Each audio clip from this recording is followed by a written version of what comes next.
I've told my girls from the get-go that they must never let anyone touch their hair. She lives in the UK. They must never let anyone touch their hair. They must never let anyone ask them questions about their hair. And I said, why? Why? You're making your child fight wars that are not necessary. And when it comes to that time when they need to actually speak up against something that matters, they will be too numb. They will be too tired because they've been fighting wars that don't even exist. I said something about indoctrination and racism in this book. If you have not read it, go and read it. I said, I grew up in Nigeria where everyone around me looked like me, so I do not have first-hand experiences of racism. However, moving to Europe with my family a few years ago gave me an inkling. My kids were the only black kids in their classes. They told me their classmates wanted to feel their hair. And I said, oh, that's okay. I asked, did you want to feel their hair? They said yes. They wanted to know how it felt like. Apparently, they felt a couple and they said, oh, okay, great. They thought the other kids' hair also felt, very different from theirs. They were all just curious. One day, Nimi came home and said, Mom, my classmates call me Mbappe on the football pitch. I do not watch football, so I didn't know what that meant. I always avoid jumping to conclusions with kids, so I asked him what he felt about it. He said he asked them to call him by his name, and they agreed.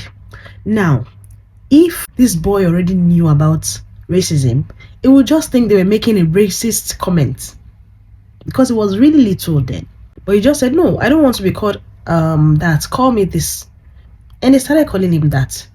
He educated them. He told them what he wanted. He didn't get angry. He just said, no, call me this instead of that. I later Googled Mbappe because I know about racism and I wanted to be sure what that was, And I Googled Mbappe and I understood who he is and what he looks like. There was a slight resemblance because they kind of have the same type of haircut.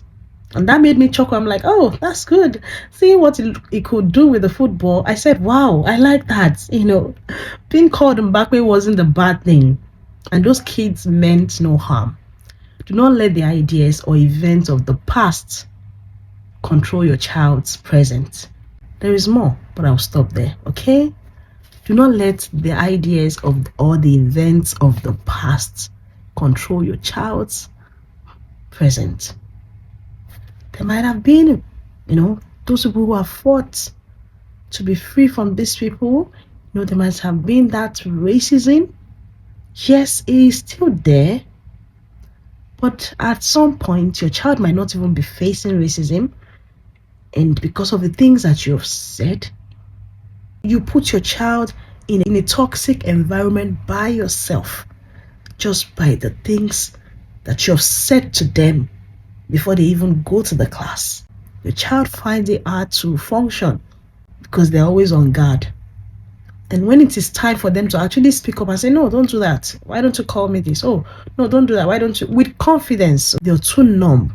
They've been fighting wars that were not even there. You've made them fight wars that didn't even exist. So they are too numb to even speak up for the ones that truly matter. If you have not bought this book, go read it.